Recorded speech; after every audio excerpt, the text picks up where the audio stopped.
বাঙালির oxygen food and talk, তাই বাংলার ঘরে ঘরে মুখরোচক। রবিবার গোধূলি লগ্নে সাংবাদিক স্বর্ণালী সরকারের সঙ্গে সাত পাকে বাধা পড়লেন বঙ্গ বিজেপির পরিচিত মুখ বিজেপি নেতা শঙ্কুদেব পণ্ডা। গঙ্গা বক্ষে বসেছিল তাঁদের বিয়ের আসর। লাল পাঞ্জাবি ও ধুতি পরে বরের সাজে ধরা দেন শঙ্কুদেব। সমস্ত রীতিনীতি মেনেই সম্পন্ন হয় বিয়ের অনুষ্ঠান। উপস্থিত ছিলেন রাজনীতি ও বিনোদন জগতের একাধিক পরিচিত ব্যক্তি। কিন্তু এই বিয়ের জমকালো আসরে আলোচনার কেন্দ্রবিন্দু হয়ে উঠলেন অন্য একজন অভিনেতা ও বিজেপি বিধায়ক রুদ্রনীল ঘোষ।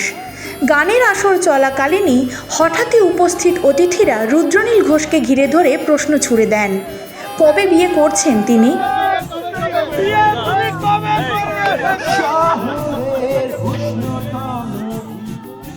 অপ্রস্তুত হয়ে পড়েন অভিনেতা বিধায়ক।